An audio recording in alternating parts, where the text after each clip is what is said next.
Bike ধক্কা 5 গুরুতর। କେନ୍ଦୁଝର ଜିଲ୍ଲା ପାଟନା ଥାନା ବାଟୁଣିଆ ସ୍କୁଲ ନିକଟରେ ଆଜି ସକାଳେ ଦୁଇଟି ବାଇକ୍ ମୁହାଁମୁହିଁ ଧକ୍କା ହେବାରୁ ଜଣେ ବୃଦ୍ଧାଙ୍କ ସମେତ 4 ଜଣ ଗୁରୁତର ହୋଇଛନ୍ତି। ଗୁରୁତର ବ୍ୟକ୍ତିମାନେ ହେଲେ ବାରହାଟିପୁରା ଗ୍ରାମର ଦାସ ମୁଣ୍ଡା ଏବଂ ବିଜାନାଳି ଗ୍ରାମର ରାଜା ମୁଣ୍ଡା ଜଣାପଡ଼ିଛି। ଅନ୍ୟମାନେ ହେଲେ ବାଟୁଣିଆ ଗ୍ରାମର ବିଜୟ ଭୂଷଣ ମହାନ୍ତ ଓ ତାଙ୍କର ଜେଜେମା ଲକ୍ଷ୍ମୀ ମହାନ୍ତ ବୋଲି ଜଣାପଡ଼ିଛି।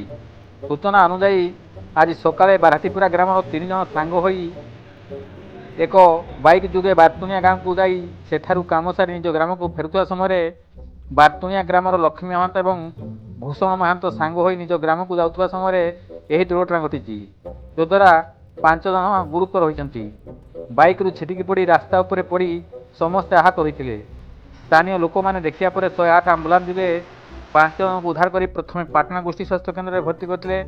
ସେଠାରେ 4 ଜଣଙ୍କ ଅବସ୍ଥା ଗୁରୁତର ହେବାରୁ ତାଙ୍କୁ ପୁଣି ଥରେ 108 ଆମ୍ବୁଲାନ୍ସ ଯୋଗେ କେନ୍ଦୁଝର ଜିଲ୍ଲା ମୁଖ୍ୟ ଚିକିତ୍ସାଳୟକୁ ପଠାଇ ଦିଆଯାଇଛି। ଗୋବିନ୍ଦ ରାଉତଙ୍କ ରିପୋର୍ଟ, କେଡି ନ୍ୟୁଜ୍ ଓଡ଼ିଆ।